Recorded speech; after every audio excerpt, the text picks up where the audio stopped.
Sure, we talk birds around here. Why wouldn't we? But come fall, we're in a tree stand too. And that's where Nosler comes in. Their whitetail-specific ammo is purpose-built for clean, ethical kills that keep the meat pristine. No gimmicks, just trusted ballistics from a brand that's been at it since 1948. Nosler, built for the hunt, no matter what you chase.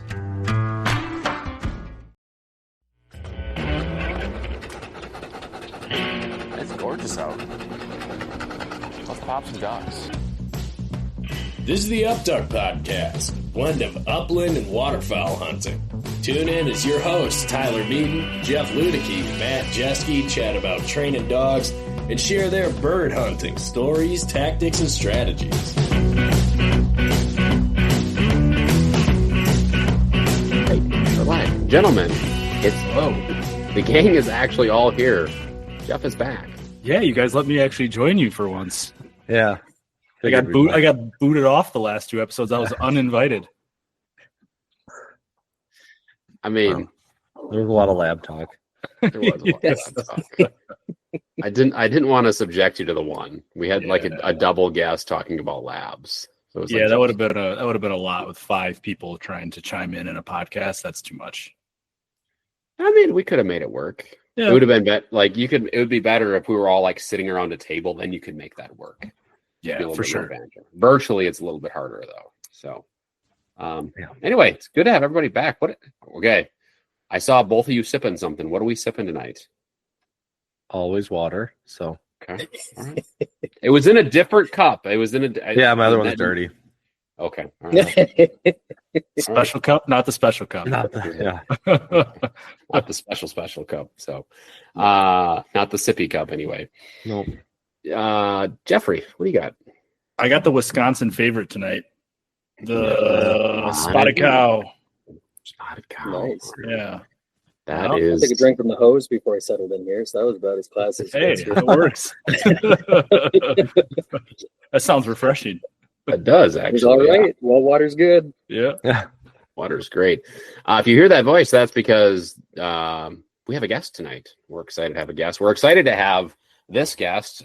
Jeff in particular is excited. I'm excited to learn a whole bunch, actually, and dive into the world of pointers here. So our guest today is Ben Fretz. He is the owner, operator of a kennel up in Canada. It is North Country Sporting Dogs. So Ben, welcome to the Upduck podcast. Hey, thanks for having me. Happy to be here. We are very happy to have you. Very happy to learn about your operation, what you got going on up there. But as we do with all of our guests here, like we want to start with just, hey, where are you located? How long you've been doing it? Give us some background on yourself. Yeah, sure. So I'm in Alberta, Canada. About 40 minutes southwest of Calgary in the foothills, just kind of between the city and the mountains. So it's a nice little spot. Easy to get in town and get stuff sorted if we have to, and easy to get away, enjoy a whole lot of nobody. So I like that. I run North Country Sporting Dogs. So I've got Hungarian Wirehaired Vizslas, which Jeff is kind of excited about and we're chit-chatting about. So there's those dogs. I've got German Wirehairs, and then I board and I train. So the boarding has taken off nicely, and the training is something that I've always done. So whether it's like one-on-ones or private lessons, or just board and train, I kind of like to steer towards more of the one-on-one sessions. I feel like it's just a great way to bring the owner or the family along with it and make sure that we're getting the most out of that instead of kind of buffing up the dog.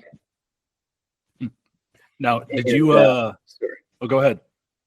Oh yeah, buffing up a dog and then sending them back and kind of trying to make sure that people are keeping up with the dog. I like doing it that way. So yeah, I've been doing it for full time for about 6 years now. So not forever, but born and raised in a family with dogs and hunting. And that's kind of how it went. Shot my first crow when I was 3 years old, sandwiched between my dad and his 12 gauge, and just pulverized me and didn't scare me away. So doubled down and kept going. And then I had my first bird dog when I was 9, which was a lab.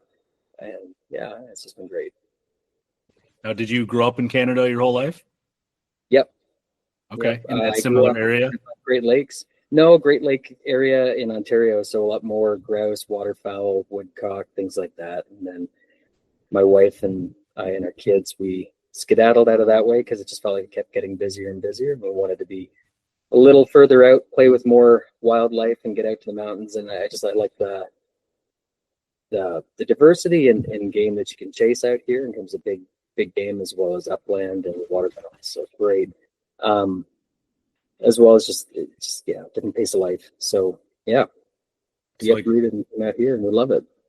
geographically, you'd be just north of like Montana, right? Yep. Yep. Okay, so About probably 4 not too hours far. north of Montana. Yeah, 4 hours about 4 north. hours Okay, north of here, yeah. nice. And so, what are you primarily chasing up there?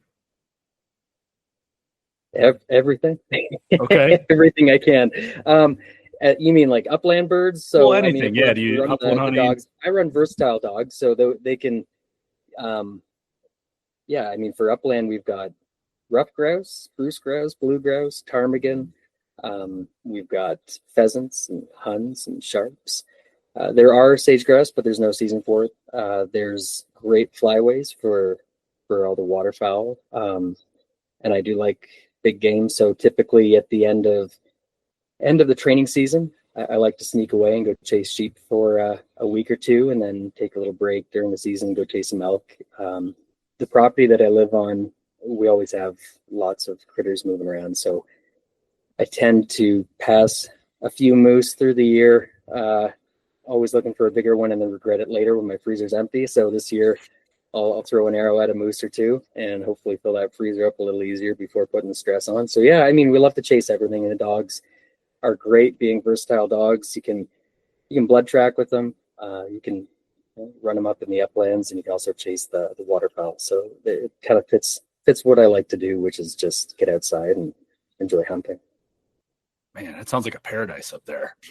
I I'm love not gonna it. lie. Yeah. You All right. named like almost every single upland bird. Is like just the versatility that's out there. It just seems amazing. Yeah. Yeah. It's great. Yeah. That's awesome. Yeah. People ask, like, why'd you move out there? For hunting. That's basically why we moved. Yeah. I said, oh yeah, it's great. Yeah, you'll love it, honey, but it's the hunting. Yeah. Yeah.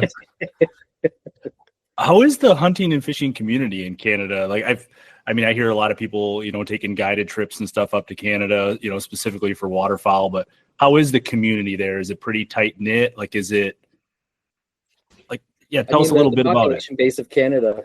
Yeah. The population base of Canada is a lot smaller, obviously. So you get to know people pretty quickly. As far as, guide and outfitter services, I'd say everybody knows everybody in that circle. For the most part, I'd say people are pretty good. It's changed a little bit, as urban centers kind of grow and spread out, and people kind of move out of the city and kind of, buy different chunks of property in the country, and you get a few people not wanting to give access to people like they used to. But frankly, there's so much public land that if you want to get access to adventures, you don't have to go too far. I mean, it's pretty great. I'd say for the most part, people are pretty happy. Everywhere, how there's a little bit of a, I don't know, I guess, disconnect in terms of how we live our lives and the connection to nature and where we get our food and how we, fill our freezers and sustain ourselves. There's always been a bit of a disconnect, and that seems to be growing. But for the most part, particularly in this area, because it's more rural, everybody's fine with it. Everybody does it. Everybody loves it. So, yeah. Yeah, that's awesome. Yeah. Yeah. Now, they recently changed they added some more restrictions. Matt, you probably know more about this too, but for waterfowling, like, you can't do as many of like the DIY type stuff anymore, and you need to be with a guide, a professional guide. Have you seen like a big drop off in people from the States coming up there doing trips? I honestly, I don't run into too many people. When I go hunting, my goal is to not really see anybody anyways, so I try and get off the beaten path. And there's so much land and room up here that you're not going to be running into people if you don't want to. So the outfitter game has changed, and I know that they've made some changes this year in Alberta, and just in terms of like hunter hosts and bringing people in that do favor more guides and outfitters or outfitter associations.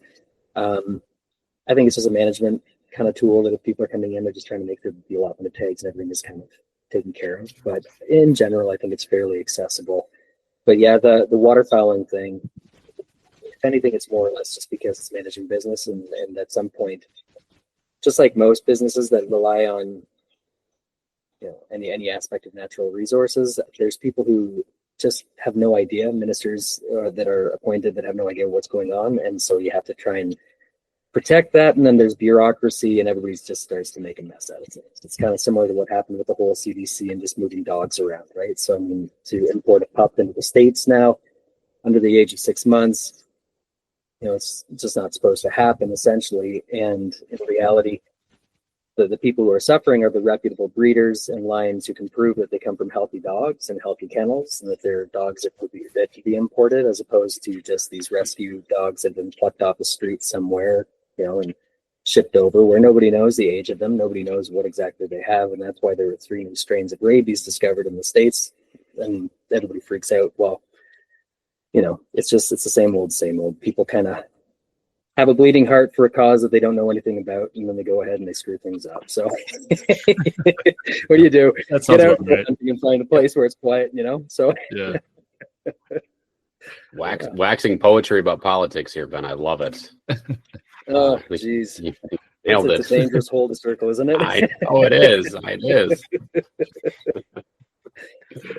Yeah, that's interesting. That was one of my main questions. Was about importing dogs, right? Like I reached out to you, talking about your dogs and your breeding program and things like that. And then, after a while I got to thinking, well, I've never even looked into what this would take to get a dog from Canada into the States, but it sounds like it's not that easy.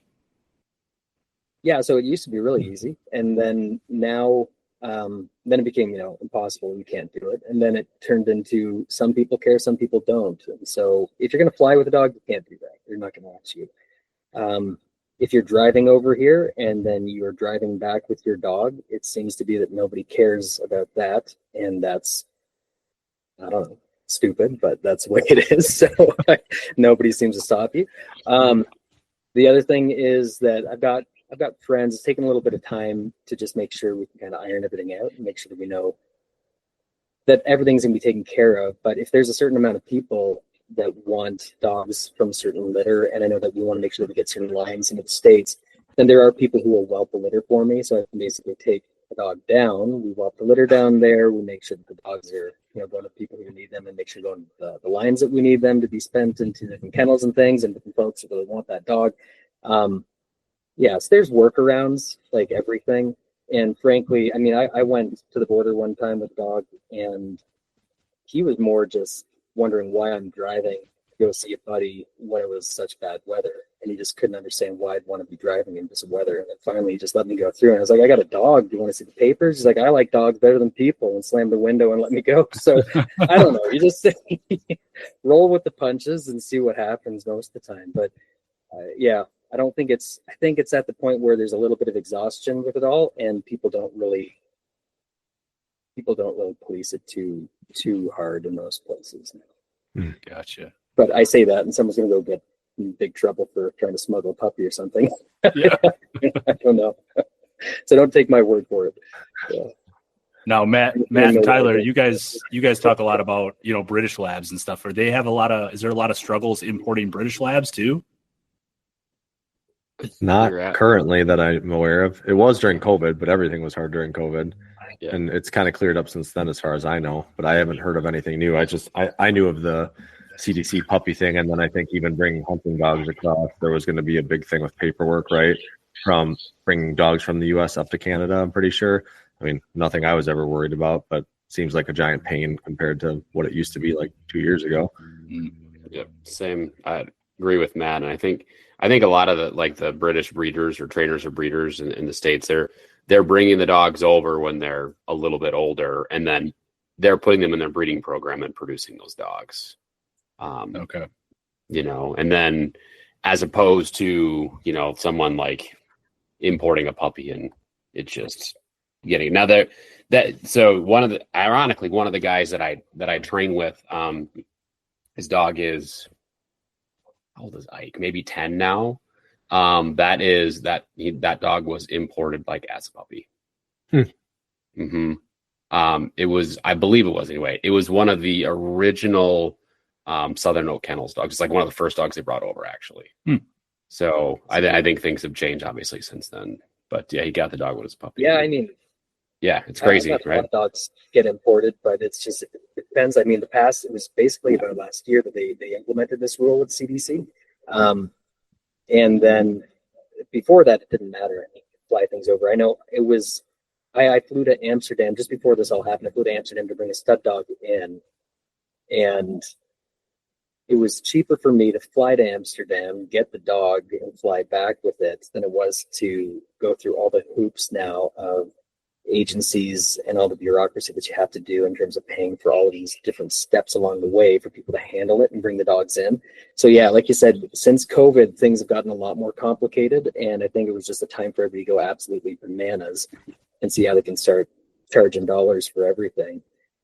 Some of it's getting clawed back, and some of it I think is just kind of fading into obscurity. But if the fact kind of remains that there is the letter of law that, you know, you can get in trouble if the dog is under 6 months. But like you said, if it's coming from breeding programs, most of the time people are kind of hoping to see what the dog has already developed into, and they got a bit more of an understanding of what the dog's going to be like. So yeah, only affect a few people. And again, if you drive across the border and you're driving back with your dog, then nobody seems to care, which is the funny way about it. Okay, noted. Jeff's like, road trip? I'm gonna write this down. You know, Yeah. I've always wanted to go to Montana, and you're only 4 hours from Montana. So Ben, what is your address here? Jeff needs to GPS this thing to see how far is this drive? Yeah, exactly. Just figure out where Calgary is and not that far. Nice. So go ahead, Tyler.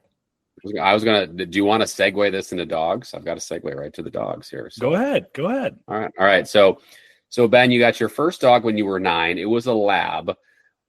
When did you make the transition to pointers, and then how did that lead to your business today? Talk about that journey a little bit. Sure. So I mean, I got dragged home from the hospital, and there were dogs there. So we've had sheepdogs and beagles and beagle walker crosses and every other mutt you can possibly imagine. So we had cockers and labs, and growing up in Ontario, labs were king because, you've got big water and marsh, and so grouse and woodcock, ducks, geese, that was kind of a big thing. And then we were doing some pheasant hunting. I was 12. I think I went through the ice on a creek, and I got out and my clothes froze up, and my dad's like, go back to the truck because they weren't done hunting yet. So I walk back all frozen, and I break out of my clothes and climb in naked and scoot under the seat and try and get myself warmed up by the defroster. And we were staying over that night, and the next day we went out, and there was a German couple, and they had a draught, and that draught was just cooking out there. And then slammed on point, and we could just lollygag our way up there, and then flushed the pheasant, shot the pheasant. That thing jumped into a pile of stuff and brought it back to us. And I thought, man, I love my dogs, I love my labs, but I really like not having to run. And as I was a kid who was just getting over being frozen the day before, I was really, really enjoying not having to run too fast. So that piqued my curiosity and kind of interest in pointing breeds. We still ran labs for years, and through being a teenager and all the rest. And when I was younger, I decided to get a pointing dog that I could try and do something a bit more versatile with. So I got a Vizsla, a smooth coat Vizsla, and I got her because I wanted to do blood tracking. I wanted to do more pointing. I knew that she'd be just useless in cold water and all the rest, but I figured that's all right. There's labs available for that. And I really wanted to try and use her for spot and stalk and kind of tracking deer. So I was using my recurve bow, and we'd go into the cedar swamps, and she'd kind of track deer, and you'd have to go in just after like a fresh rain or kind of in a drizzle, and she could sneak in, and then she'd point them. And then I was able to get 2 does. I didn't get anything like no big bucks or anything, but recurve, sneaking in with a dog and going on point and shooting the doe with it. That was pretty fun.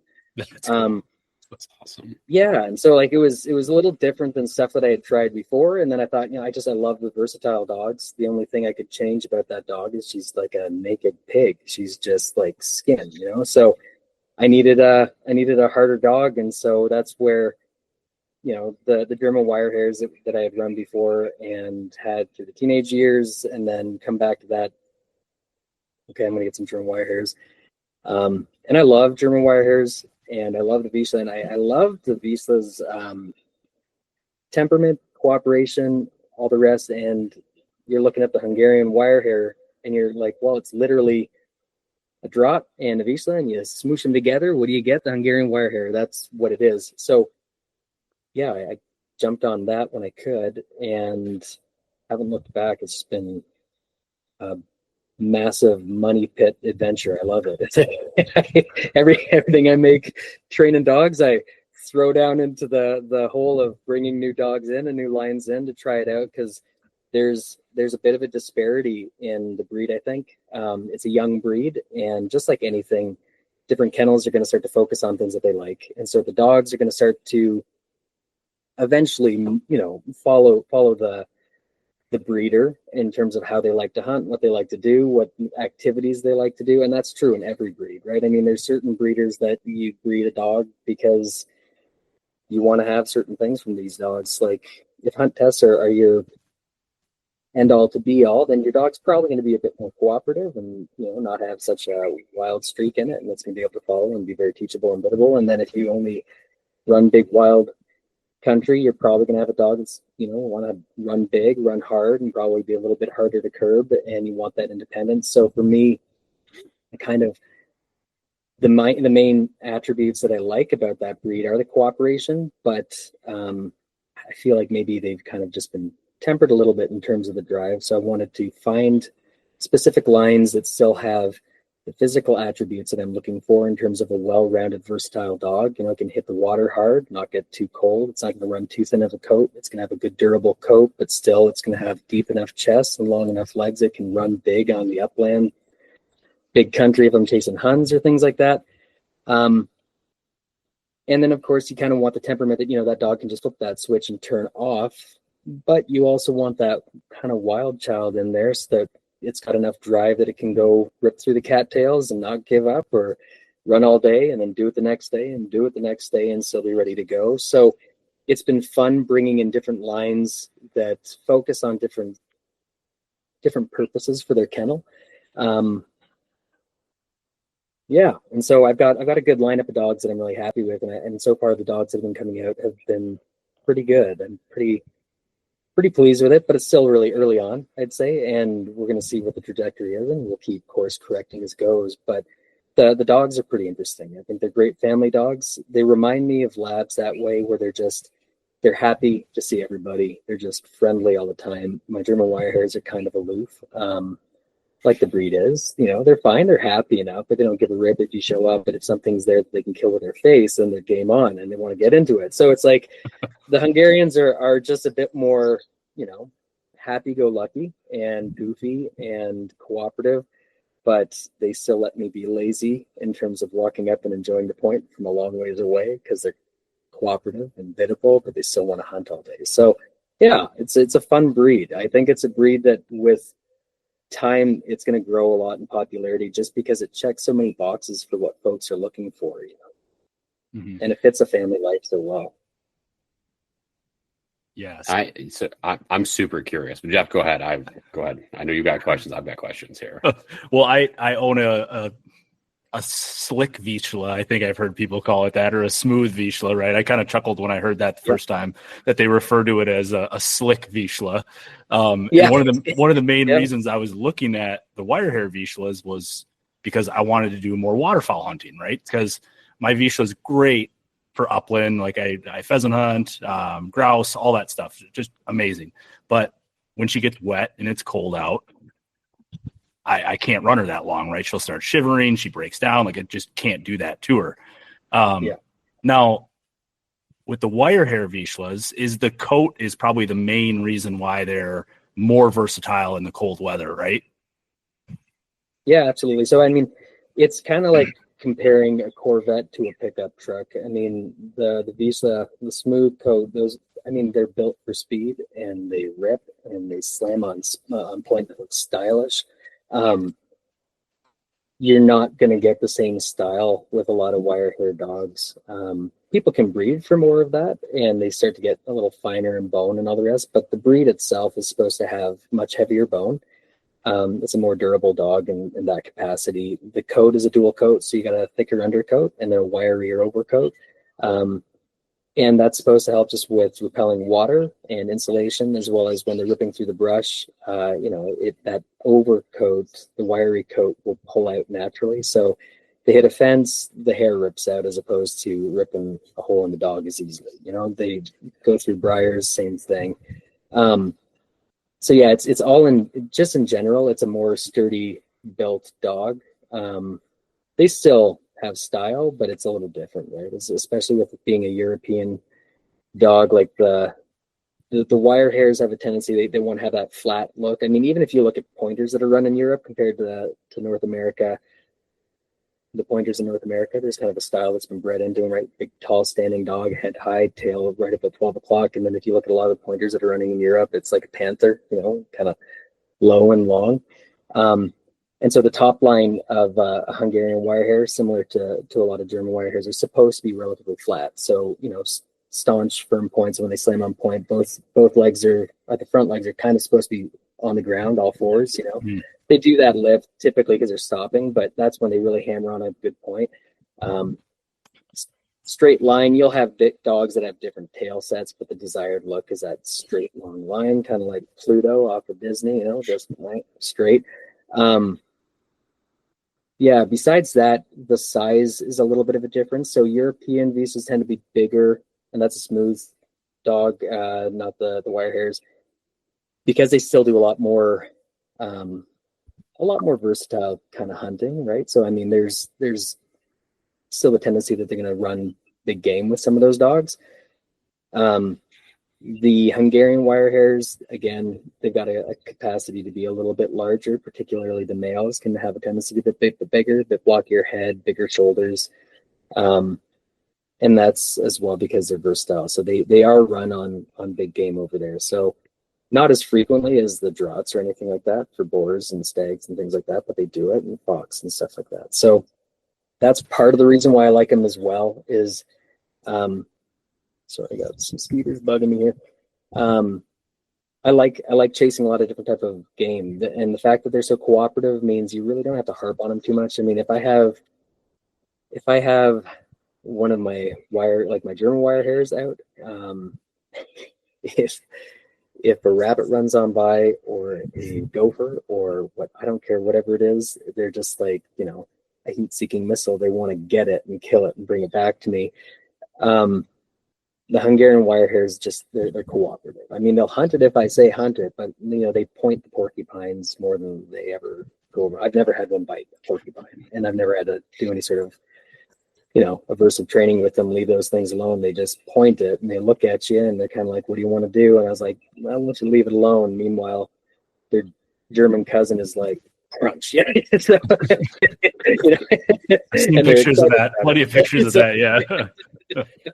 Yeah. So it's kind of like, I don't, it's more manageable for sure in terms of the dog. I mean, because the German Wirehairs are bred for prey drive and the Hungarian Wirehairs are bred for cooperation. So it makes for a more manageable dog. Yeah. So when you say that they're a little bit bigger, like how big are we talking about? Like how, from a height standpoint, from a weight standpoint for a Hungarian Wirehair Vizsla? So my Vizsla is 45 pounds in comparison. Yes. Yep. Yeah. Is it a male or a female? I can't remember. Female. Yeah, she's a female. Female? Yeah.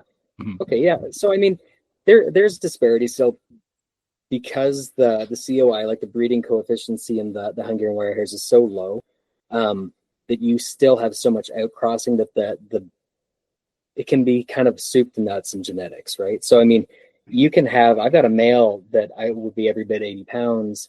If you strip him down and run him for the season, that's big. That's too big for breed standard. And then I got a female who, buffed up, looking like the Hulk, is probably going to be tops 46, 47 pounds. the average, what you're shooting for is about a 50-pound female and about a 65-pound male. That's kind of what you're looking for. You can breed them a bit bigger, and frankly, if you have them doing different work, they can get a little bit bigger. I don't love to have a real big dog just because it's harder on the joints and they move slower and they're a little more clumsy, I think. I just prefer a dog that's a bit more of a manageable size, that's going to have more endurance, that still has the capacity to put muscle on and drive through things that are difficult, like slumping through a bunch of cattails and stuff like that. I want them to have the leg and the muscle on the front end to be able to drive through. But I don't want a horse out there as well as, my goodness, some of these big dogs, they just take so much to feed and they just leave behind a giant pile of feed. So it's kind of like a more manageable dog in my mind. The optimal dog is about a 65-pound male and around a 50-pound female. So your breeding program is breeding to breed standards then. You're not trying to move the needle up or down. Yeah. Okay. No, I think the breed standard is good in terms of size. And with wire hair dogs, the hardest part typically is just getting a good coat, because kind of like Jeff, you said about slick dogs. So slick is typically referred to wire hair dogs that came out with no wire hair, just came out slick. So the smooth coats, they're smooth. Slick dogs are kind of like, sorry, pal, you didn't get your whiskers. You're like me. You've been spending 41 years. So weird. So it's like that's kind of the challenge with that. You look at genetics now, like we're so fortunate to be able to, embark and all these other things. You can look and you can find out what's going on. So you can see big F, and you can say, okay, the furnishings look like they're going to be good and match up, but there's so many things you want to put into variables with these dogs. I think the breed could benefit from a couple of really good lines. That might be like heresy for some folks in the breed, because the goal is to keep the breeding, the COI so low because the population base is still relatively young. And so that's why you will find more outliers in this breed in breeding programs, because you still need to maintain genetics. So that big male that I have, if I have folks that are interested in a bigger dog, I'll breed him. But you look to see what kind of dogs are thrown, what pups does that guy throw, and where do they stand, and where do they kind of land, and who does he line up with? And at some point, if you say, okay, this is a really great potential dog who's landed right in there. I love how he points. I love how he hits the water. I love how everything about him. I like him. He's just too big.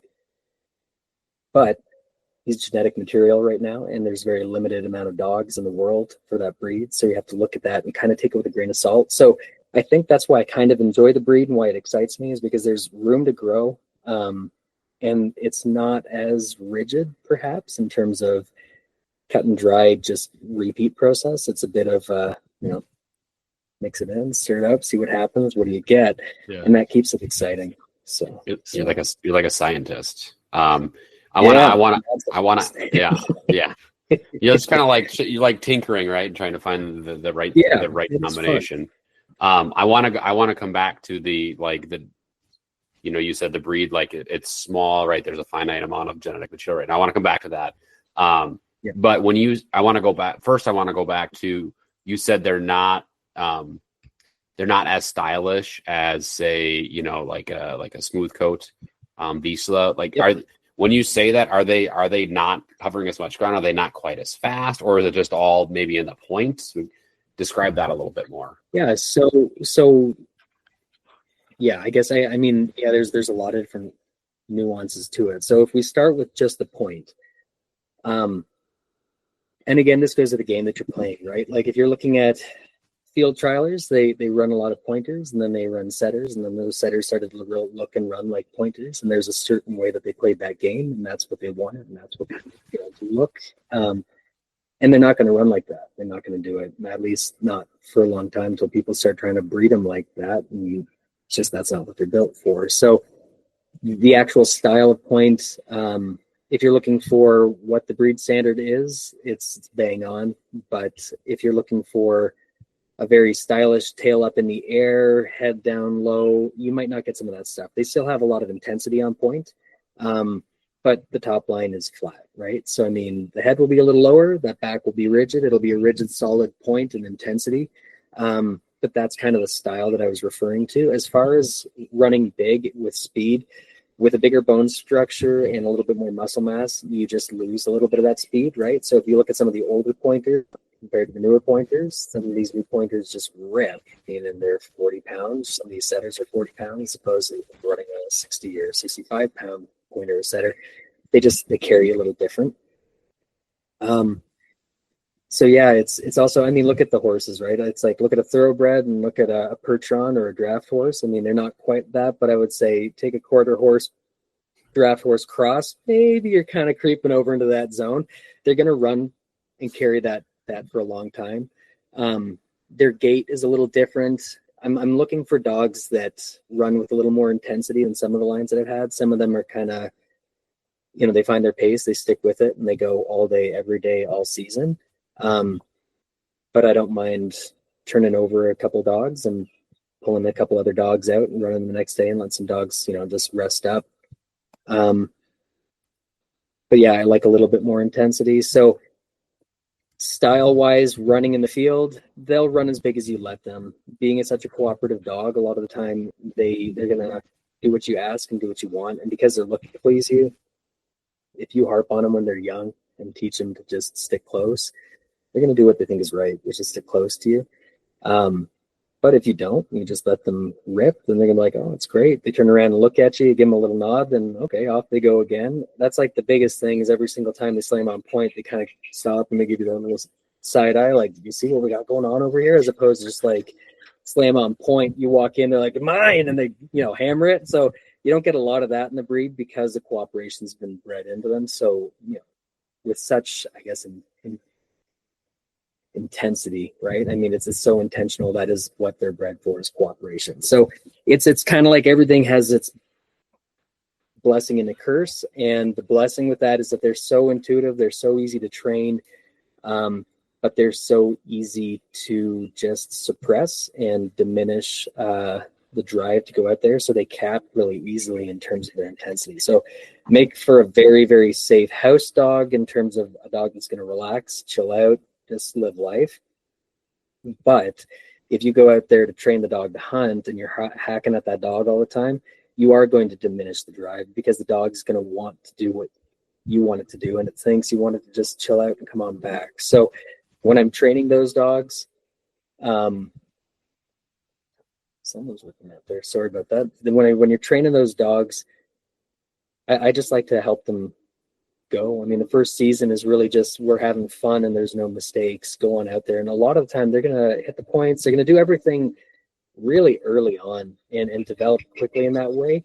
The only way that it's diminished is when I start, you know, having people basically getting worried that the dog's getting 50 yards out and they're scared about it, or 100 yards out and they're scared about it. It's like, where do you want to go? What do you want to hunt? If you're going to be hunting grouse, the dog will figure it out. You know, let them get out, make their mistakes. When the dog learns that stuff, they're going to figure it out for themselves and they're going to come back in and follow that game. A lot of the time we screw it all up because we're trying, and this is for every breed, right? I mean, we try and teach these dogs how to hunt. In reality, and this is particularly talking about versatile pointing breeds, these dogs are bred to hunt. They know how to do it. It's in them genetically. What we just need to teach them is how we want to communicate. You know, what do we want to do? Where do we fit along? What are kind of the boundaries in terms of the social structure that we have for them? For hunting, they can do it. You know, we'll teach them the nuances later, but most of the time, let them fill that space and get confidence in it and learn those lessons by trial and error. And they become a way more confident dog that carries more style. So yeah, that's, I don't know, kind of looped back from the style thing, but it is. The more confident the dog is, the more style it has. And so if you want them to be confident, teach them to be confident. Go out there and make some mistakes, have some fun, and realize it's just, you know, it's hunting. And that's what they're made for. Mm-hmm. Yeah, it was interesting when you talked about all four paws on the ground when they go on point, right? Like your typical smooth coat Vizsla usually will pick one front paw, right? That's kind of where that little bit of style comes in, right? But it sounds like the Wirehairs keep all four paws on the ground mostly. Yeah, it's kind of hit or miss. They all kind of put their leg up at some point. I mean, it's every breed will kind of hit both of those points. A lot of the time, the foot up is kind of like they're in mid-step when they stop. I really like to see when they hammer all four on the ground because they come ripping around and they catch that scent and then just wham, they hit it hard. and they're just digging in and they're getting ready to pounce. And that's what that point is, right? It's just that prolonged pounce kind of thing. So yeah, I mean, it's just different looks, different body types and all the rest. But yeah. Now, I like this. Are you actively waterfowl hunting with your Wirehaired Vizslas? Yeah. Now, talk about that a little bit, because that's something obviously I'm definitely interested in, because I want a dog that can upland hunt and I can take out waterfowling, right, which I can't do. Do you find that they have more of like a natural retrieve? They're a little bit more patient in the blind. Like, that was my question. Talk about does the breed have a real strong retrieve drive naturally? Yes. Or is that something you're really working on? No, that's something that all the dogs just love. I mean, they really love it. They love to pick up and carry right from the get-go. Like pups, when they're tiny and they're just in a little whelping pen and you throw something in there, they all got to get it in their mouth. They all got to carry it around. They love it. And so I like to nurture that. And perhaps I believe it's for every dog I've seen in the breed, there's only been one that I've come across that really didn't really care to go near the water. And that was, there's duds in every breed, I suppose. And for me, that was a bit of a dud. I wasn't interested in something like that. The rest of the dogs, I like them to do a full send in the water. I like when they just bomb off the bank and they hammer the water hard and they got to drive for it. What's nice about them being so cooperative is that, they really do shut off well. So like when I work a lot of dogs and I've got them up on place boards and I have them all looking at me and I fire off, a dummy launcher, I'm looking to see which dogs are marking and then which dogs maintain the mark, which dogs kind of look to check in, but who's freaking out, who's tap dancing, who's calm, who's steady, and then the one who's calm gets to go get it. And it really doesn't take too much time for them to learn. Like if I'm calm, I get to get it every time. So yeah, I'd say it's a pretty darn good trait in them. And one of the females that I have that I'm getting an ultrasound on tomorrow, I was really excited about because I got it from a kennel that did a ton of tower shoots in Europe. And so what I wanted was a dog that was doing hundreds of retrieves in a day on these, hunt preserves where it's basically just these pushed pheasants and guys are just lined up and massacring these things. And the dog just hits it every time and goes out. I just wanted that drive. I wanted to see what it's going to be like to kind of fill it in with the rest of these dogs. And yeah, she didn't disappoint. I mean, that drive really carries over into everything, the intensity in the field. She's, gets up and gets ready to roll and she hits the water hard every single time. And growing up with labs that were, hitting white caps and breaking through pack ice. I mean, this dog, she's got a super thick coat, really blocky head, big, thick shoulders. And she just hits the water hard. And so I live off a creek that goes around the property. And so when the ice starts to break up, I mean, you can't keep the dogs out. They're just like little polar bears, just from one float into the water onto the next one. They just love it. So that's something I really like. I kind of want to make sure that's maintained in my lines as well, because as much as I want them running around on the field all day, they're never going to be a pointer. They're never going to be a setter. They're not meant to be that. They're supposed to be versatile dogs. So I want a dog that I can go chase upland birds, and I want to go have a dog that's going to go break ice and pull ducks or geese or go to a field and sit there. And then when I launch it out, it's going to drag something big back for me. So they fit the bill there. It's nice. Now, I haven't been around too many wire hair dogs, and I'm very interested in like the grooming side of things. Like the beautiful thing about my dog is like, she does not need a bath. Like she could be just covered in mud. And by the time like she dries off, it literally just falls off of her and she's bone dry. She doesn't smell. Like I would imagine there's a little bit more grooming involved with the wire hairs, right? Yeah, I'd say so. I mean, more hair, more places for mud and water to cling to. So that's that double-edged sword, right? You've got that big winter coat on that dog when it's jumping into the water and it comes out. It shakes it off. It sheds the water real well. But yeah, it takes a little longer to dry off. A lot of the time I tell my clients just to buy a stripping brush. Just comb them once or twice a week or once every other week and they're fine. Some dogs have thinner, tighter coats. Some dogs have thicker, heavier coats. Kind of depends on where people are and what they're going to be hunting. Then you should look at the lines that you're getting the dog from. What do they like? What's the coat going to be like? if you're going to be doing a lot of duck hunting, it'd be good to get a dog that's got a thicker coat. The big thing is you just don't want to get a dog that's got a real soft coat, because that's going to be a pain in the butt to manage. You want a dog that's still got a wiry coat and a good undercoat, and that's, you know, kind of the best coat to drive for, and what everybody always has a bit of a trouble with any sort of dual coated breed, right? But if you brush that dog, I brush my dogs once a week because I just have them stand there. I check their teeth, do their nails, give them a brush, make them stand there and just chill out. And it's a good little time where we kind of build a rapport, and really cuts down a ton on the mess. I mean, they don't shed nearly as much because you're just pulling that hair out. They don't have anything stuck in there, getting, you know, causing any sort of health concerns. Gives you a chance to check feet and eyes anyways, and ears and all the rest. So it's just it's a good practice. So I say, you know, if it's a good practice to do, might as well just drag a brush through their hair anyways and get rid of any of that dead stuff that's already fall out and save the back in the trouble. So yeah, not too makes bad. sense. Yeah.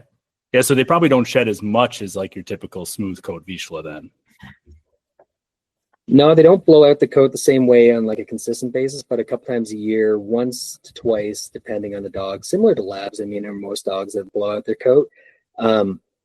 When they do, you just strip it out. So that upper coat, like the top coat, the wiry coat, when they talk about stripping that coat, one, you never shave these dogs, you wreck their coat. They'll turn them into like just a soft coated kind of dog that just will lose its color as well, and it loses all the consistency that you're supposed to have. So never shave the wire-haired dog. You strip the coat, and that's why I say use a stripping brush, because it just helps that coat roll over. If you want to just blow that coat right out, I do it so that in the spring, I strip the dogs right out. They've just got their undercoat. They're cooler to run and train during the summer and like spring. And by the time fall's rolling around, that coat's come back in and it's ready to get, you know, it's not kicked out of it during hunting season. So yeah, it's the best way to deal with those dogs.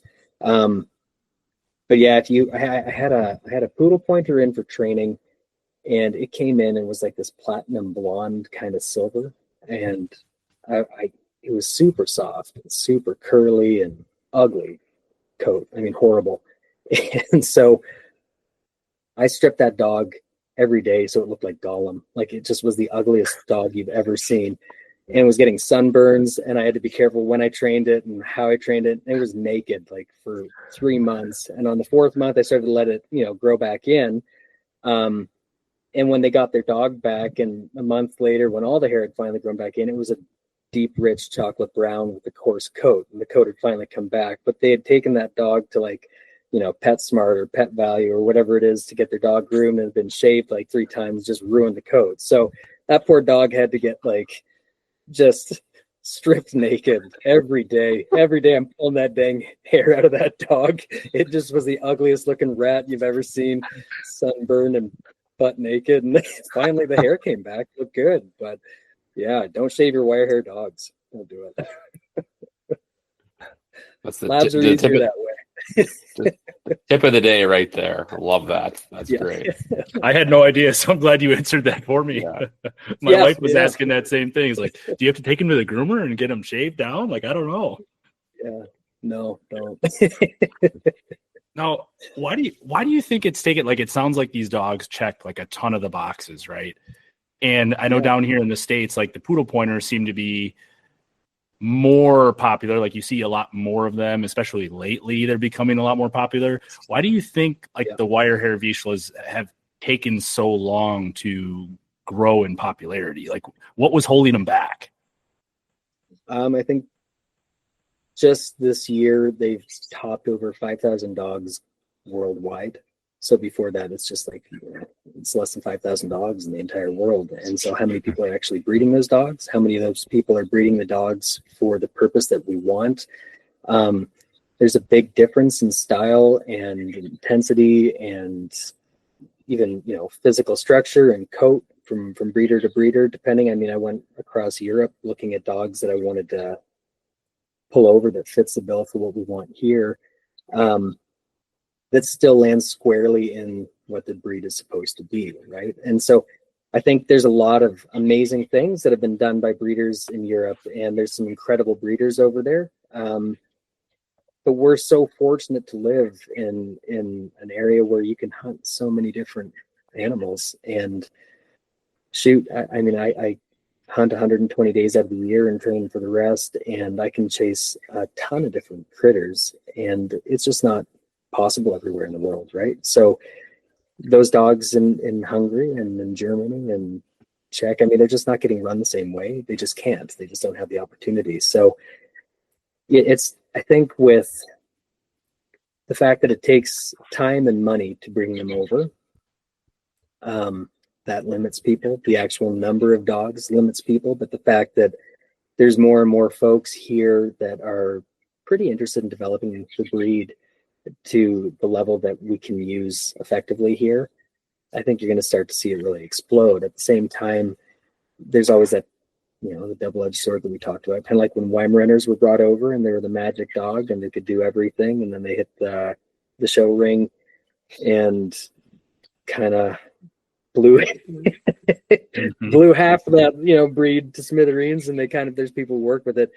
Fortunately, I mean, I think these things are gorgeous, but they still are the hairy red headed cousin of the in the dog world. So I'm not entirely sure how they don't grace the room in terms of the presence of like a Weimaraner or something like that, or even your smooth Vizsla. They're a little scruffier looking, they're a little muddier looking, but I like that. So I don't know if they'll take over the show world in the same way. I did. It's kind of the Wild West of the breed right now. I mean, you don't have the same sort of breed clubs that maintain standards. It's not like you've got, the Poodle Boyer Club of America. There is one in North America that started up for Hungarian Wirehairs, and I'm not entirely too sure of what they're doing, but I know that they're looking for some working titles and stuff like that on the breed. For me right now, as far as due diligence for the breed, I feel the lines prove that they can run these tests no problem. I mean, every single one of these dogs run these tests no problem. And being a dog trainer, I know full well you can take a dog and cram it in the cram hole and make it win a test, or if you want to, and sometimes it might come at the expense of the dog's style or whatnot, but most of the time with these dogs, if they're bred to win tests, it's the aptitude of the dog. They're going to do these things. They've got the ability to cooperate, learn, and compel and drive. But what I really want to see is a dog that's going to hunt all season long and just thrive and enjoy it, still be biddable and teachable. So for me, I'm not really rushing in to get all these dogs tested and titled that way. My first goal is basically run them for a minimum of 2 years. See how many miles we can put on these dogs and see where they quit, see where they thrive, see what makes them tick, see what they really love. And if they go through that kind of trial by fire, then yeah, we'll put some titles on them because they're worth keeping around. All these dogs I love, and they're a ton of fun and they're sweet and they've got great personalities, but I've only got so much space and so much time available for the lines that I want to work. So if they fit the bill and they are going to progress the breed forward, they prove it in the hunting fields, and then we'll go and do the due diligence for the dog, which is to show everybody else that, yeah, this dog can do it. Here's the title after. But right now, I'm not gonna, too much dismay from some folks. I'm not running to the hunt test quite yet. I'll get there. I don't really care about it quite yet. The dogs have to be in the point where, that's it. I got to bring in genetic material. I got to test them and I got to try them out in the way that I know that matters for the long run. So it's kind of the fun part of the breed, right? I mean, if you knew what the genes had or when you slap them together, this is what you're going to get. But with such a low COI, like I said before, I mean, the breeding coefficient, if you have a dog or a pairing that has over 3% COI, you're talking like, similar genetic material. That's big. That's high. I mean, if you get into 4% in that breed, it's like, well, look out. I mean, if you look at Dobermans, I mean, that breed's going to go extinct because of that. But I mean, say GSPs, it's pretty common to have dogs that are 20, 30, sometimes 40% COI. So there are so many dogs in those breeds, though, that you can have such strong line breeding available to you that you can always outcross and look into it again. But with these dogs, they're trying to make sure we create genetic diversity. But with that, you get the soup to nuts. What are you going to get? So that's why run them hard in the field, make sure they can hunt, make sure they can do everything, settle in a kennel, live in a house, live life. Okay, great. That's a good dog. Now we'll start showing it for everybody else so that they can have access to that genetic material. The sifting process. Matt, do you have a question? Yeah, I was just gonna say with you mentioned it way earlier too. With only 5,000 dogs worldwide, like how old is the breed? How many years are we talking? Like, I don't know what it takes to get that. Like 100? Yeah. Yeah. So I know labs, so right? Like we're at 120, 130 years of like what you picture a lab being, but what does it take to get to 5,000 dogs worldwide? And how did you find one? And what did you have to do to get that first one? So pay money. That's what I had to do. I had to pay money to get it over, and then more and more and more money to get more dogs. The breed started to be kind of messed around with. I believe it was sometime in the late 20s, and then in the 30s, and then the 40s, and then the 50s. They really launched into it, but it was small, right? It wasn't a whole lot of people. Basically, you had a couple of solid liver draughts, and you had that kind of bred into the Vizsla, and then back bred, and then back again, and then they kind of did that. And it was a small group of people that were working towards it. It kind of missed the wave of, hey, we're all making different breeds, right? Which was kind of turn of the century time when everybody was like, okay, we've got different breeds for everything that we want under the sun, and now we've got the Spanish pointer and the whatever. So like, they missed the boat. You had the world wars that shut everything down. And then after World War, whenever the world's rebuilding, you have some people that, how many dogs are available at that time? Because even with the World War, which spread dogs all around, to North America, all these continental breeds hitched right back with a bunch of, folks in the army. They just took nice dogs home. How many dogs were available at that point? Not a whole lot, right? And then at the point as well, how many people were at the point where they could invest time and money into having these dogs as opposed to just rebuilding their life? So it was at a significant disadvantage in terms of money and time and population base for people to invest into it. So you didn't really see a boom until, I would say, kind of boom, an establishment until in the 80s. Then it was really just, I believe, we're talking like in a handful of years, AKC accepted them as a registered breed, and just a little before that in Canada. So like, it's fresh, it's new, right? Yeah.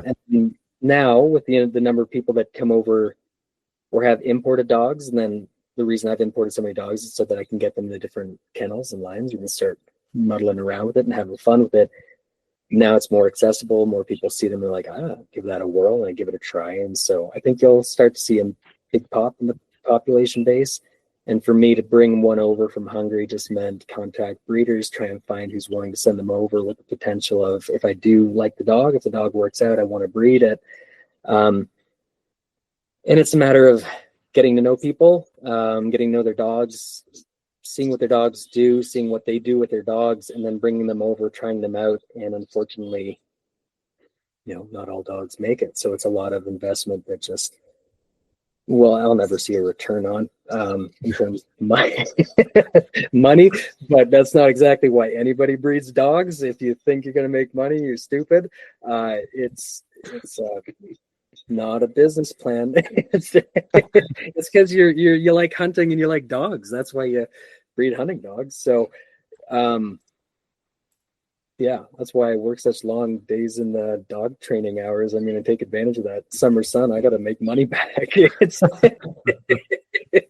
But the amount of dogs you bring in and you kind of, quote unquote, wash out. For me, it was about 50%.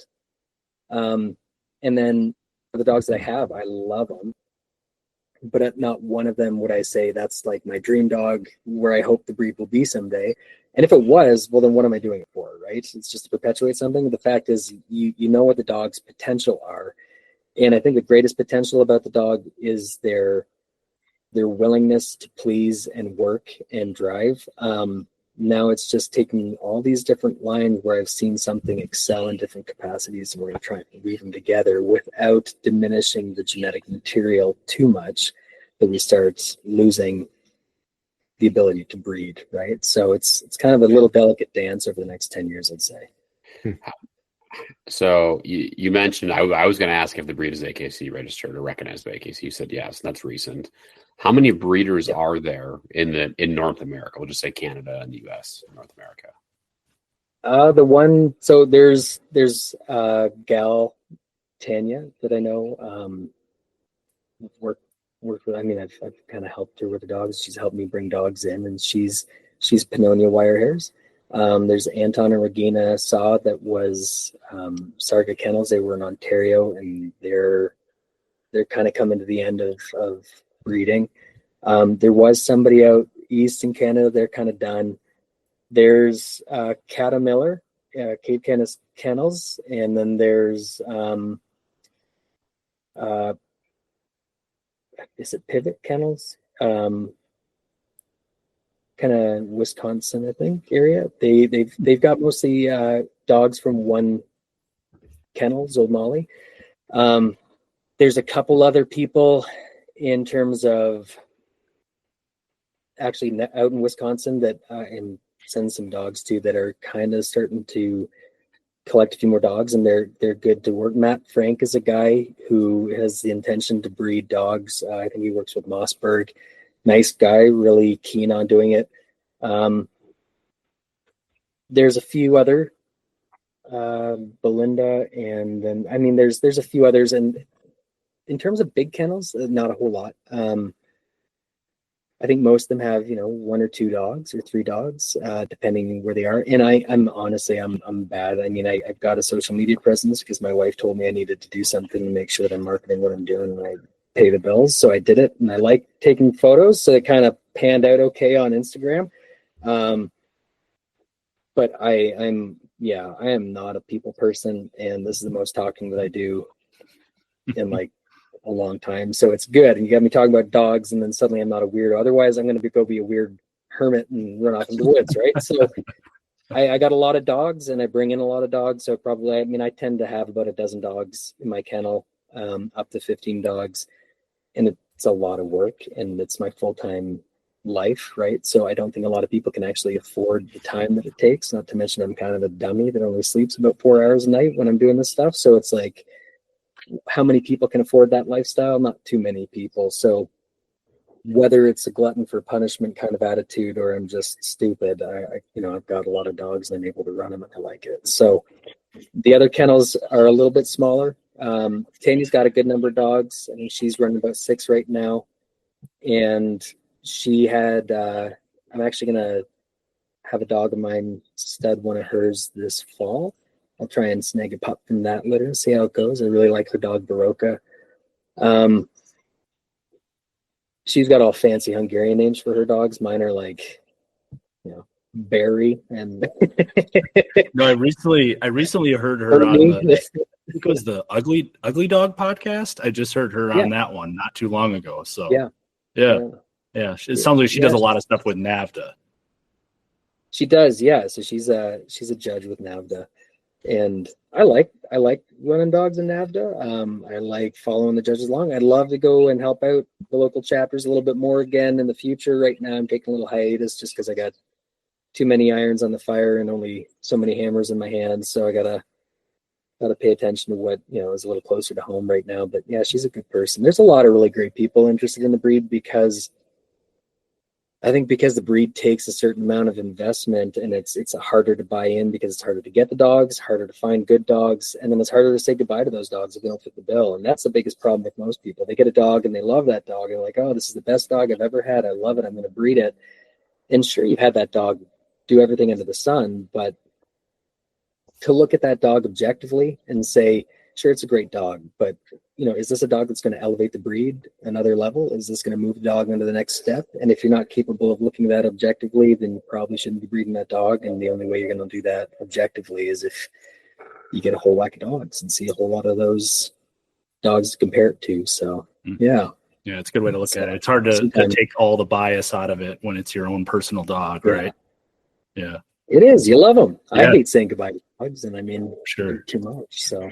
I don't know how many dogs I've had over the years, right? But the fact is, if you are going to get into the breeding game at some point, you got to say, it's like when you have livestock. You have livestock, you have dead stock. If you're going to get into breeding, you're going to have breeding dogs and you have dogs that you can't breed. So you're going to have to make that hard decision to say, how many dogs are you keeping and why, and what's your intention and purpose? So it's always, as a breeder, you're going to find good homes for puppies. And the reason that I work so hard to have a presence, not just to fill the kennel for boarding dogs and training dogs, but it's because I want to be able to find people that will take the dogs and hunt the dogs, try the dogs out, give me feedback on these dogs, let me know how they're doing. Are there health issues? Let me know. I want to know about stuff like that, because it's all going to impact how the breed moves forward. So I need to cast a pretty darn big net to find people that are going to fit the bill for what I'm looking for a good puppy buyer. And so that means, as well as when there's a dog that's just not going to make the cut, at least I know that there's some really good people to go contact and say, are you looking for a started dog? I can place a dog with them. And so, yeah, you got to do your due diligence on the social side to make sure you're finding the right people to breed these dogs. Because if you just crack out a litter and you don't have, 8 to 12 people lined up for it, a couple of years in advance, then you better be prepared to take care of 8 to 12 dogs. It's a lot of work. So, yeah.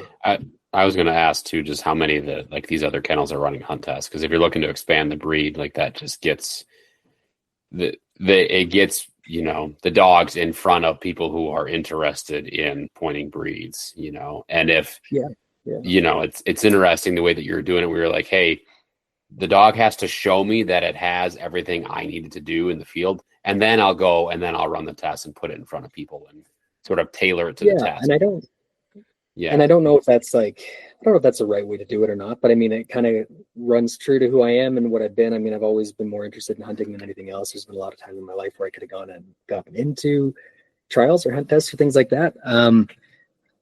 Being kind of I like to get away. Like if I'm going to go hunting, I'm going to go get away and go be by myself hunting. So I'm not saying that's like the right thing to do, but for me, if I'm going to invest the time in these dogs to say, okay, I'm going to title this dog and I'm going to run it through and show everybody else what the dog can do, the dog has to prove it to me first. Because I know when you are training a dog, you can train a dog to pass these hunt tests if you put enough time and energy into it. And if most of the dogs have the abilities to do it. So right now, I'd say it's a pretty good crowd of people doing hunt tests because it is a big NAVDA crowd. It's a versatile dog, right? North American Versatile Hunting Dog Association, all the rest. There's some people getting that run it with like the draughts, because a lot of them come over with FCI registrations. You can do that as well. I think the people who are buying them for the most part right now are pretty interested in seeing the working abilities of the dog, which is nice. Because besides that, I don't think a whole lot of people are out there saying, oh, look at that dog. It's super cute. I want to buy that and bring it home, because it's kind of generic looking. It's a scruffy, blondish, redheaded kind of looking dog. And I'm sure you could slam a whole bunch of mutts together and find some that look kind of similar. So yeah, the people who are buying into the breed right now are definitely interested in hunt tests and titles. And yeah, the show ring is getting bigger too. I tell you, that's my wife's biggest gripe right now at the moment is the look of the dog, right? We have the smooth coat Vizsla, and she's like, I don't know if I like the beard, they're hairy. They have red-headed monster. Yeah. It's like, I just want a Vizsla that, like, she wants another Vizsla. It's like, well, if we're going to get another Vizsla, I want one that I can take duck hunting in the fall too, right? Yeah, exactly. Exactly. Not saying the smooth coat ones can't do it. There's just a little bit more of a limitation in that real cold weather. Yeah, absolutely. And there's nothing wrong with that. You're taking care of the dog, right? Yep. You got to do what's right by the dog. Yep. So it's the right thing to do. Yeah. It's interesting. So Ben, you're like, I don't know if I'm doing it the right way with running them for a couple years and doing hunt tests. Like the breed there's only 5,000 dogs alive in the breed. Like, I don't know if there's a right way or a wrong way. I think you get to really experiment with it. I mean, really, because dog is proving to you that it can work. Like, you're shaping it in the way that you want it to, which is, hey, I'm assuming you're selling most of your puppies to hunters, right? That you want, like, people, these dogs are going and they're going to hunt a ton. So the dog has to prove to you that they can hunt, and then you go to here. Now here's the title. So on paper, you also know that it actually hunts, that it has the traits to hunt. So yeah. The last thing you want to do too is put these dogs in front of a whole bunch of people when a lot of people haven't seen these dogs, right? And you don't want the first time that they see a Wirehaired Vizsla to be like, this dog is crap. Like, and that is the image they're going to paint. That's the image they'll paint over that breed because they just don't see them. Yeah. Yeah. No, I've had a lot of people who've talked to me and they're like, "Oh, Wirehaired Vizslas, oh, they're garbage." You're kind of like, I've heard that before, and I've seen good dogs and bad dogs of every breed. Oh yeah. And honestly, the biggest reason that one of these dogs would not be a good hunting dog is because of the handler and the handling. I think it goes for every breed though, right? I mean, you can get a dog from any different line or breeder. Who are you? You got to ask yourself, are you a bit of a hothead? Do you need a dog that can, do you need a dog that's going to act like the Kool-Aid guy and just bust through walls because you are just so obtuse that you're going to thump that dog and the dog needs to wag its bum and look at you happy no matter what? Or do you have a dog that's going to just be a little bit more intuitive and understand what you're asking for them? I mean, what do you need? Who are you as a person? How are you going to train that dog? Are you going to be fair with the dog? What's your fair look like? So, I mean, be honest with yourself when you're assessing a breed that you want. Look at yourself and say, how much time do I have to invest in the dog? How much time do I have to chill out and relax and maybe get myself a little bit settled down if it's been a crazy day and I don't want to lose it? I mean, being patient when you're training a dog is always paramount and important. Being fair is important. And if you have a dog that's primarily bred to be a cooperative dog and please you, then you're probably not going to have to be too hard on that dog, and you're probably going to have to trust the dog as well. So I think it's a really good first time bird dog breed because of how easy they are, and a horrible first time bird dog breed because of how badly you could screw that thing up because it just wants to please you. So, I mean, you could be like, I want to have a great hunting dog. No, don't go anywhere. And that dog's going to be the biggest bootlicker you've ever seen. And it's going to think it's doing everything you want for it. It's going to hunt, 2 feet in front of you the entire time. So it's a really easy trainable dog.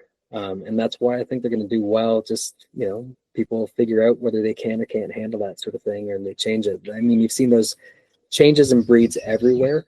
Even look in the working dog world, right? And you hear about it all the time, how the Malinois and Shepherds that used to come over were monsters, and now they're bred differently, and they're bred just so they're going to be trained differently. They're going to be treated differently. They're going to act differently.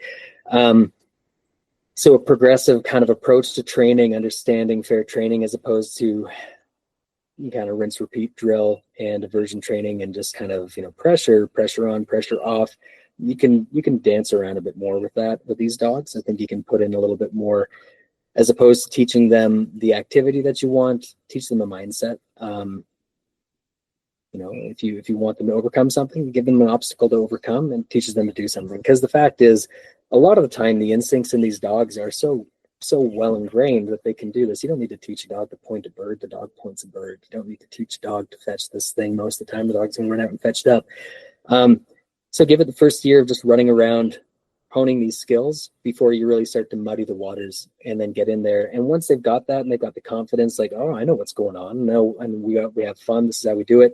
Sure, put the screws to them then, and tighten things up, drill things in a little bit more, help them understand what they want to do and how to do it and why you want them to do that. Then they'll thrive. But too much too soon on that breed's just going to kind of just smoosh it, I think. Interesting. I feel like I think we should avoid the training subject. I want to ask about your training program, Ben, but I feel like that's a whole separate podcast. That's at least another hour. Well, I blather for a while there, I'm sure. Yeah. But I'm really curious. I've never seen a Hungarian Wirehaired Vizslas in person.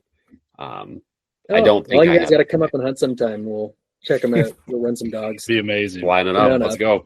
Yeah. I've never personally met one either, and I'm thinking about getting one, and I still haven't even personally met one. Now you got to definitely come on up and do some hunting if you're going to look at one. So yeah. That's awesome. So how many breedings are you doing a year, Ben? I know you said you've been at it for 6 years. How many do you typically do each year? Really depends on the dogs that I'm working and why. Right now, there'll be 3 litters this year. Next year, there'll probably be 3 or 4. The wait for most litters is, fairly long. When the CDC happened, when they changed that, that shuffled the deck pretty good because they had to let a lot of people know it's just not not fair for me to say, hey, I just have no idea what's going to happen here. So I kind of had to let a bunch of people go. And at that point, it was about a 3-year wait list, which shows people are interested in the breed, and it's just a matter of making sure that I pair them right. So yeah, I've got 3 breedings this year that I'm really happy with. And then next year it'll be the 3 or 4 as well. So yeah. When I was talking about it, I was like, okay, well, we're not, we're probably still definitely 2 or 3 years away from, a new puppy. But after talking to you, I was like, well, shit, I might need to get on a waiting list next year for somebody, especially if I want a dog breed where there's only 5,000 of them in the world. It's going to be a little while. I mean, the big thing is looking at, the more you know what you want out of the dog, the better, right? When you're talking to a breeder. So if you say, I want to have a dog primarily for, grouse hunting and duck hunting, and I want them to be able to do late season duck hunting, well, then you're really going to want to look at not just what's available in the breed, because again, like I said, the breed has some, we'll call it diversity, but maybe a disparity in terms of like the continuity that you want physically in the dog, right? The temperaments are good, but the physical attributes that you want for what you're looking for in a breed, you want a heavier set dog. You want a dog that's got a little bit more coat. You want a dog that thrives and just excels in the water and wants that sort of stuff. So looking for that would be important. And there's dogs that are available and litters that are going to be available. They're going to have a tighter coat, deeper chest, longer legs, but finer build to it because somebody's looking for a dog that's going to be running bigger. And the fact is, even in the breedings that we have, when you know that you're lining up and shooting for something, still with the genetic material being so thin in terms of like it's all outbreeding essentially, there's still, as much as you stack the deck, you're still gonna have to see what falls on the table when you start. You've shuffled it every single time you breed it, right? So yeah, if you know what you're looking for, then the breeder can say, well, I would say wait for this litter. And so when people come to me and they say they're looking for a dog,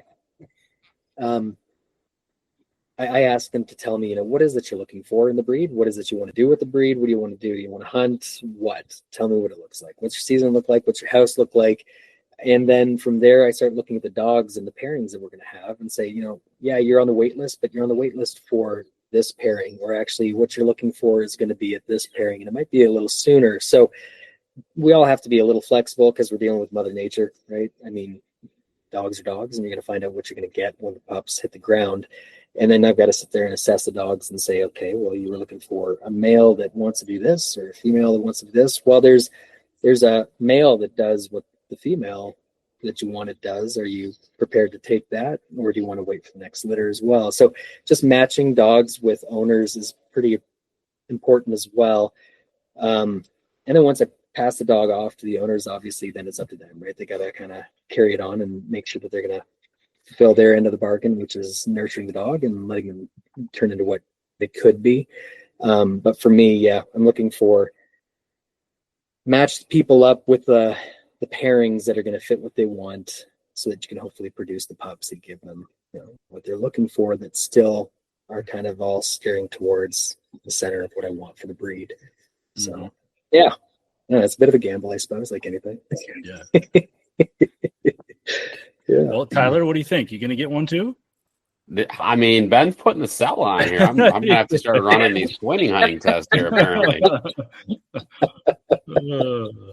I mean, yeah. I mean, I do like red dogs, so. Yeah, I like them too. So there's that. I was going to ask Ben, I think you detailed it there, like how much you're screening potential buyers. Like if you hadn't chatted with Jeff on social media and hadn't, been on this podcast talking to him, he just reaches out to you via your website or whatever. Yeah. Jeff done. He's not getting. He's off the list now. Yeah, exactly. Yeah, no, he just seems too happy for these dogs. Yeah. So I like to talk to people. Just by nature of what I do, being, I got 3 kids and a wife, and she's self-employed, and I got a bajillion critters that need feeding, and too much grass that needs cutting, and dogs that need training. Life is busy. And the benefit of that is that the people who really want a dog are going to have to kind of chase me down a little bit, just because I am crappy at getting back to people real quickly because it's too darn busy. So the first thing is, if you want a dog, just if you're persistent enough to get through, then good. It shows you want it. It's not just like a flash in the pan. Oh, I like a puppy and it looks cute. I saw it on Instagram. And then we have a chat, and I just like to hear what you're looking for. And if it's a good fit for you, then I think it's great. That's great. I'm going to ask your questions, figure out who you are and what you're doing, because I don't want to sell somebody a dog they're not going to be happy with, because man, then I'm just going to have to figure out that problem later. Because if somebody's not happy with a dog, I'm going to take that dog back, and I'm going to have to work that dog through, see what it's like, and then rehome that dog. So I don't want to see a dog go out and not be at a place where someone loves that dog, because then I didn't do my due diligence, right? So it's kind of my responsibility to sift through and kick every can I can with the conversation of people with these dogs and make sure they go to the right place. So that normally means a couple conversations on the phone, typically, and a few emails, and we can figure out where each other are at. But most of the time it spans over a couple months, a few months or more, because it's just hard to get in touch with each other. So if it peters out, that's okay. There's somebody else who wants it, and fat cats don't hunt, and that's kind of how it works out. So if you want one, you just got to keep chasing it down, and that means you want it, and you got to take care of it. So not that I'm trying to put the shaft on anybody, I'm just busy. So Well, I got to imagine now with the social media stuff, like you said, somebody sees a really cool picture that you posted, and maybe I want one of those dogs, and are they really actually serious about it, right? I'm sure you get tons of that.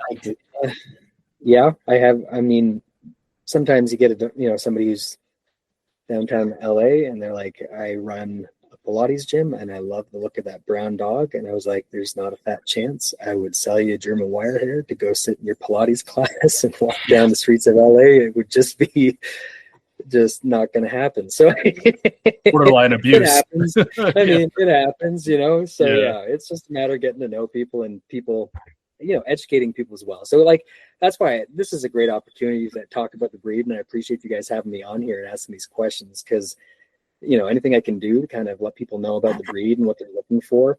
Because if people hear this and they're like, oh, I don't want anything to do with that, that's great. I mean, that's okay. That means go find the dog that you want and that you're going to excel with and thrive with. And that's what we want. We don't want people to be buying any old dog and just kind of trying to make it fit. You want people who take time to look for what's going to fit them, and they're going to have a great time with it, whatever the breed is. So, so thanks for having me on.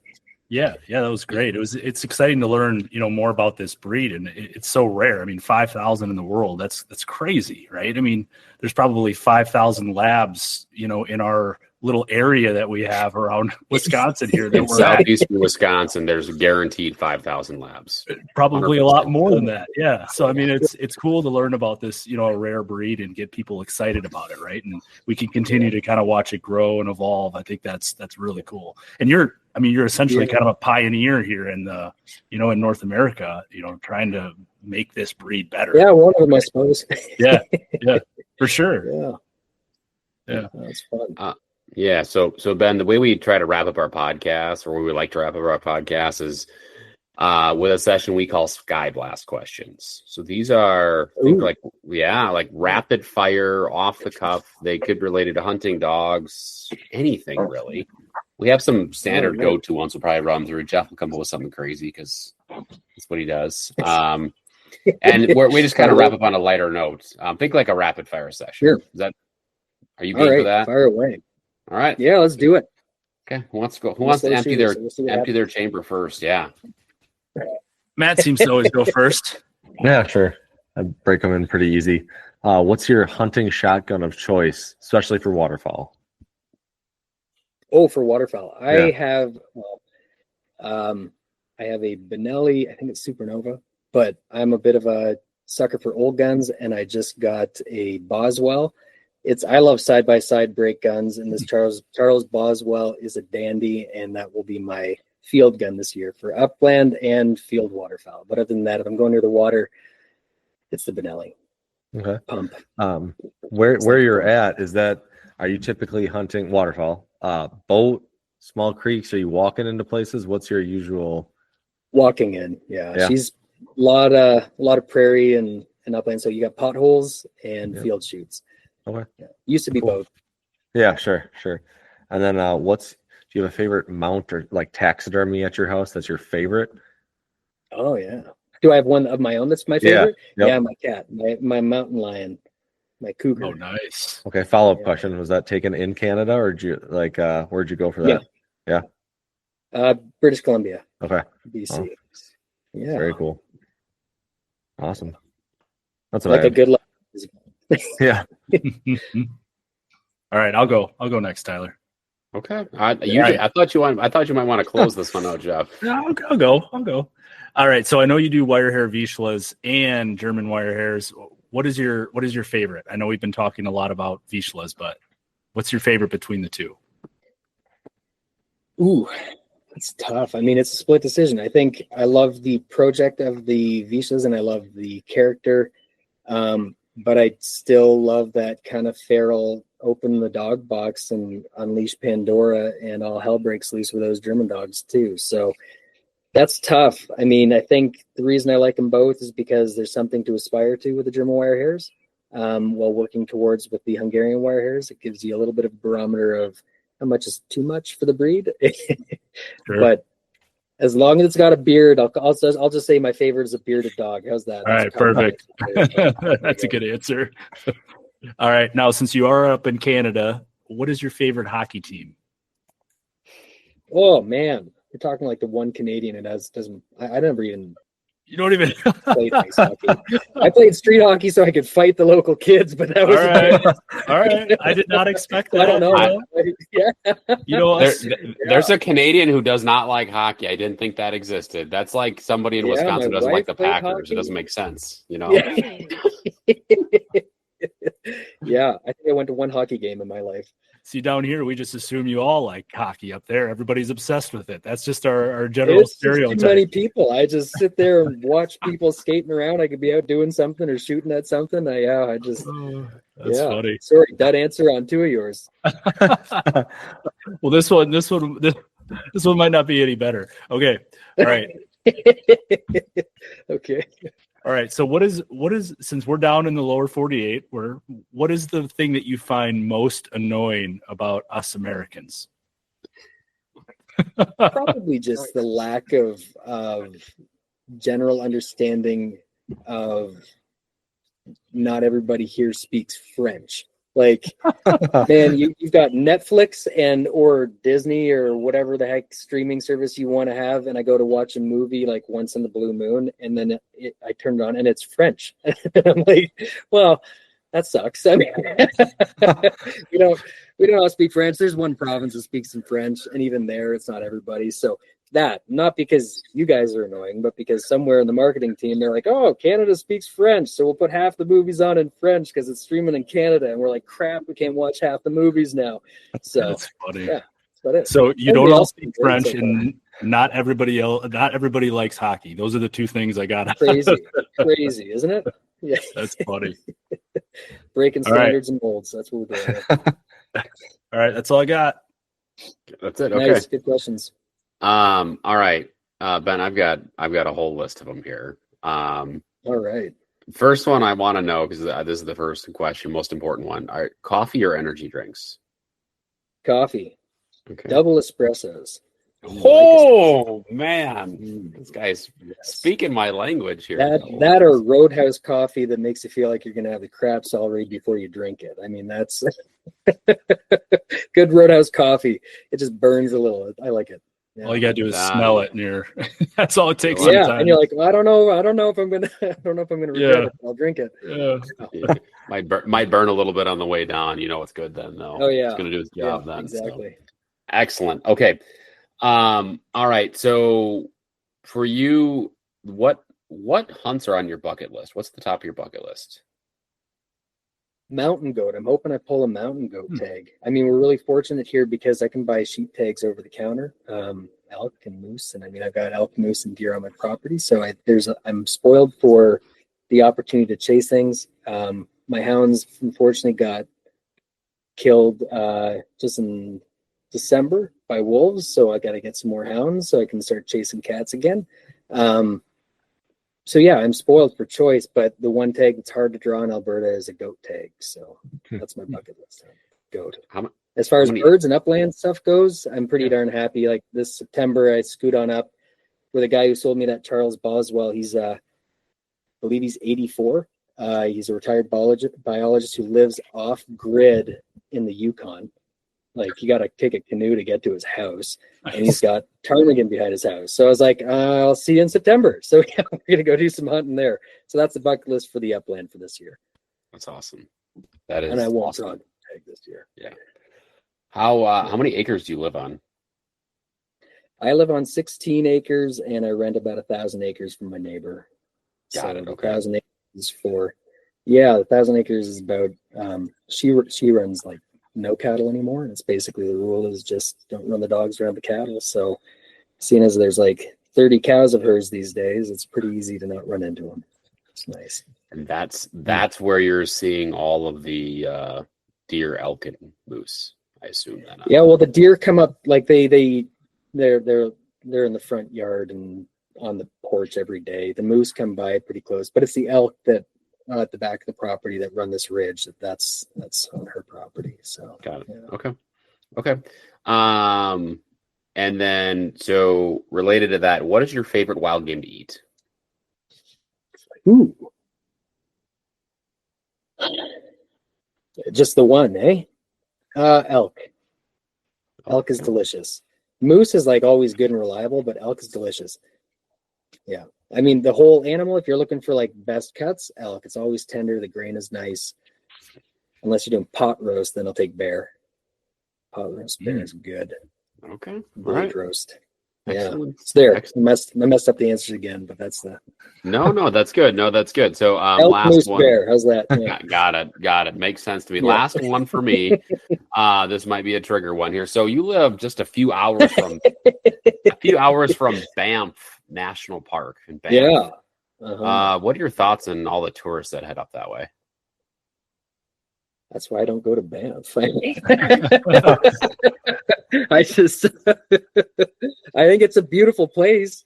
And if you don't mind being around people, go have a great time. And if you like being around people, and you like standing in lines to look at nature, then go climb into Banff. If you just want to go see beautiful nature, go anywhere else, because there's a whole lot of mountains and a whole lot of places to get to them that don't take parking lots and a bajillion people. Yeah. Fair. Excellent. That's good. That's great. No, that's good advice. That's solid. You made that. That was a very PC answer. So he's crossing that one off of his list of places to visit. Yep. It depends on the time of year. Don't go in the summer. If you want to go, don't go in the summer. Go in the spring or the fall. But yeah, don't go in the summer. It's just packed. Not worth it. Yeah. In my opinion. But I'm an antisocial hermit, so take it from me. All right. That's it. That's all the questions that I have, all the questions we have. Ben, Nice. Before we hit the stop record button here, why don't you give some information on your kennel, where people can get in touch with you, follow you on social media? This is your chance to plug anything you want to plug. Ooh, anything. All right. So I'll just leave it to the kennel then. North Country Sporting Dogs. You can Google that and figure your way around to a website, I'm sure. The same thing, North Country Sporting Dogs on Instagram. I do have a Facebook thing that basically just regurgitates my Instagram stuff, but that's, I think, Ben Fretz. That's just me. And if you want to be a friend, that's great. I don't really go on there too often, but feel free to shoot me a message or, send me an email if you have questions about the dogs. Honestly, I'm happy to talk to anybody about the breed, whether they buy one or not. I really don't care. I'm happy to just let people know what I know about them. In terms of the Hungarian Wirehairs, the German Wirehairs, there's a lot of great people out there breeding some really fantastic dogs. So most of my German Wirehairs stick kind of local. But Hungarian Wirehairs, the goal was to bring in dogs to be able to get them across North America. So if you're up for the adventure to try and get one of these dogs and you want something that I'm running, then fire away, get in touch. And yeah, it's always good to talk dogs. Excellent. Perfect. We'll end on that note. If you've made it this far, thank you so much. I hope you enjoyed this episode. I know I did. And if you have 5 to 10 seconds, go ahead and just leave us a quick review. If you have any other feedback for us, you can also shoot us a message on social media. You know how to find us. Just search Upduck. Other than that, have a great rest of your morning, evening, night, commute, whatever you're doing. And we will see you all next week. Later.